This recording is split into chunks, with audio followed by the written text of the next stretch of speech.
Hi there, it's Patty from Neurotrail Learning. I've just been waiting for the sun to go in, so the light's not shining down on me because I can't see my computer screen very easily. So yeah, we'll see how we get on. And I think as I said that, the sun just got in, so that's better.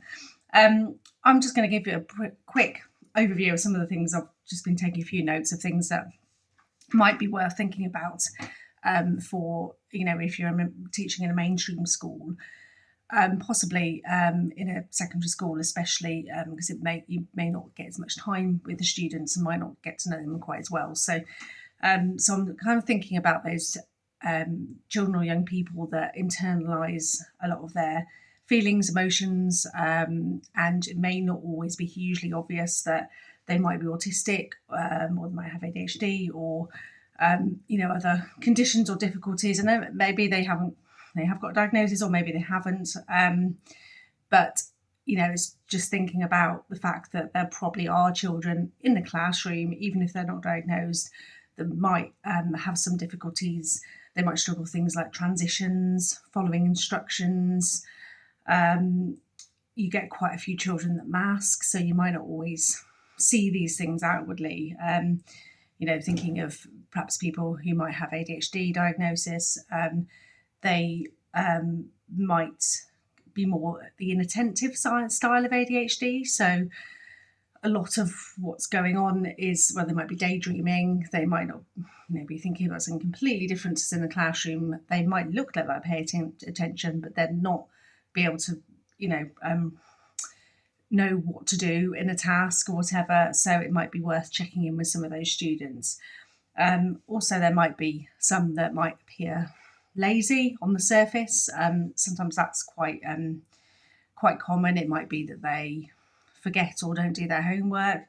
It might be sometimes they sit there not working or maybe being disruptive or rude or sort of trying to almost cover up the fact that they don't know what to do in some cases. But then, there are those students who are really quiet and they might really struggle socially as well.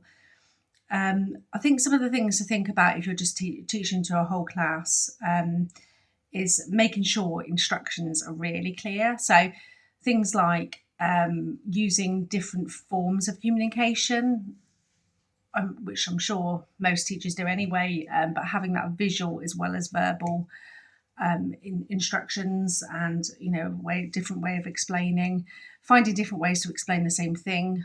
So you might be talking through a method, but then trying to find another way of saying it as well. And I saw something actually the other day. I read something about where you can give students material before the actual lesson, so that when they see it in the lesson, it's not necessarily the first time they've seen that concept. So you might give them a couple of videos to watch at home as homework to prepare them for the lesson. So when they're seeing it in the lesson, it's not the first time they've seen it. They've had a bit of a heads up of what they might have to learn or do. And also, if they're watching it on a video, they can do that. They can pause it. They can rewind. That's a good way that because we all have different processing speeds anyway, don't we? So it's a good way that you can prepare those students for lessons. Also, thinking about things like giving warnings before transitions. One of the common things with autistic children is that transitions are really difficult and you need to prepare for anything new, where you can. Obviously, I know you don't always know, but if there's going to be a change with the lesson format or you're going to be in a different classroom, different teacher, anything, sort of like giving warning towards the end of the lesson. So we've got 5 minutes before the end, so they can kind of mentally prepare for the fact that they might have to then move to another classroom and that kind of thing. So it's just little things like that we don't always think about, but they're perhaps things that could be really make a difference to some students. Thinking about, like I say, those children, checking in with those children who are quite quiet and they might go unnoticed, and sometimes whether they're some of those students might struggle with the work or they may not struggle with the work hugely. If they're quite intelligent and these problems are often quite hidden. It's like I say, it's just checking in with those students really, and just remembering that any behaviours you see, there's probably an underlying reason for that happening, which I'm sure you all know that, but it's just keeping that context, particularly where a child or young person is recognised as having SEN or some other difficulties that they might be faced with. Like I say, they might not all be diagnosed, they might not have all the criteria for ADHD, say for example, but they might still struggle with certain things. So it's just, like I say, checking in with those students where possible.